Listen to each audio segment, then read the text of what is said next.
आज ही Doubtnut app download करें। Doubtnut पर होगा अब आपके सभी मैथ्स, केमिस्ट्री, फिजिक्स और बायोलॉजी डाउट्स का सफाया। बस अपने क्वेश्चन की फोटो खींचो, उसे क्रॉप करो और तुरंत वीडियो सोल्यूशन पाओ। Download now.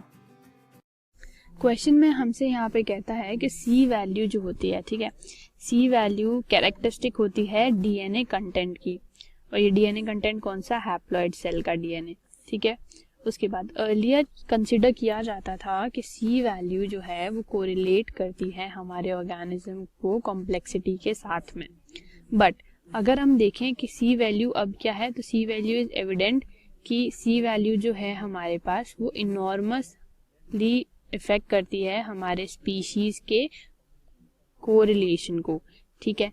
तो वहां पे बताती है कि स्पीशीज का कोई भी कोरिलेशन नहीं है कॉम्प्लेक्सिटी के साथ में जो कि ऑर्गेनिज्म प्रोड्यूस करता है, ठीक है। तो यहाँ पे दिया गया है कि normally among the species that bears no correlation with the complexity of organism, मतलब यहाँ पे कोई भी कोरिलेशन नहीं है with the complexity of organism.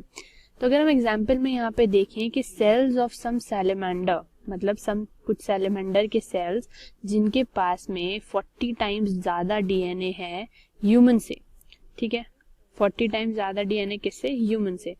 तो हमें बताना है कि उनकी सी पैराडॉक्स वैल्यू कैसे एक्सप्लेन करेंगे हम, ठीक है। सबसे पहले तो हम ये लिखेंगे कि सी वैल्यू क्या है। सी वैल्यू जो होती है हमारी, सी वैल्यू होती है अमाउंट, और अमाउंट किस चीज का, ये होता है अमाउंट डीएनए का, जो कि होता है हमारे हैप्लॉइड सेल्स के अंदर, ठीक है, हैप्लॉइड सेल्स, डीएनए का अमाउंट हैप्लॉइड सेल्स के अंदर। या फिर हम कहें वन ऑफ द अमाउंट, मतलब डिप्लॉयड सेल्स की अगर बात करनी है हमें यहाँ पे डिप्लॉयड सेल्स के कंटेक्स्ट में, तो डिप्लॉयड सेल्स में one of the half amount, ठीक है। तो हाफ जो है हमारा उस अमाउंट का, मतलब हाफ अगर हम यहाँ पे करेंगे तो वो भी हमारे पास जैसे डिप्लॉयड में अगर 23 पेयर्स हैं तो 23 क्रोमोसोम्स हो गए, वो हैप्लॉयड सेल्स ही बन गए। तो हाफ अमाउंट का जो वैल्यू होता है उसे सी वैल्यू कहते हैं ना। सी वैल्यू हम देखते हैं, सी वैल्यू क्या होगा, वो ऑब्जर्वेशंस पे बेस्ड होता है, ठीक है। तो सी वैल्यू ये जो चीज है ये बेस्ड होती है हमारी ऑब्जर्वेशंस के बेसिस पे, ऑब्जर्वेशंस, और ये ऑब्जर्वेशंस जो होंगी हमारी वो कोरिलेट नहीं करती कॉम्प्लेक्सिटी के साथ। ये इन्होंने यहीं पे एक्सप्लेन कर दिया है कि no correlation with the complexity of organism, ठीक है। तो हमें एक्सप्लेन करना है कि सी वैल्यू पैराडॉक्स कैसे एक्सप्लेन हम करेंगे यहाँ पे, ठीक है, क्योंकि कॉम्प्लेक्सिटी के साथ में हम कोई भी इसका रिलेशन नहीं रख रहे हैं।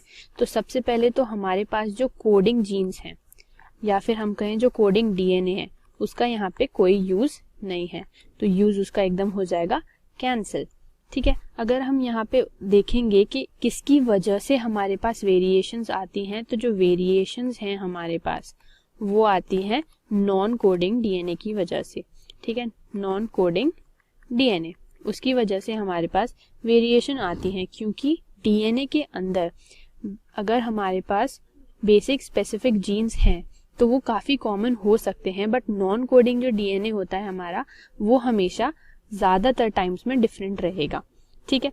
तो जो डिफरेंट हमें मिलेगी चीज वो होती है नॉन कोडिंग डीएनए, जिसकी वजह से हमारे पास वेरिएशंस आती हैं। अब ये फंक्शनल नहीं होता, ये होता है हमारा non functional. So non coding DNA is non functional, ठीक है, मतलब ये कोई भी काम नहीं करेगा हमारे पास में, मतलब ये कोई भी प्रोटीन नहीं बनाएगा।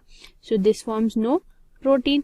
अब ये प्रोटीन नहीं बनाएगा तो इसमें से हमारे पास कोई भी इफेक्ट प्रोड्यूस नहीं होगा, so no effect on organism.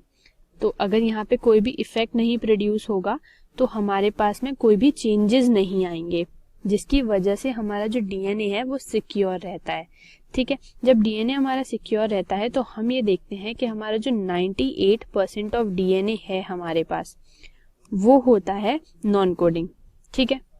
मतलब नॉन कोडिंग है तो उसमें प्रेजेंट होते हैं इंट्रोन्स, ठीक है, क्योंकि एक्सोन्स तो कोडिंग होते हैं ना, तो हमारे पास यहाँ पे कोडिंग डीएनए हट जाएगा और म्यूटेशन जो चीज होती है वो हमारी कोडिंग में ही होगी, तो हमारे पास यहाँ पे म्यूटेशन भी हट जाएगी।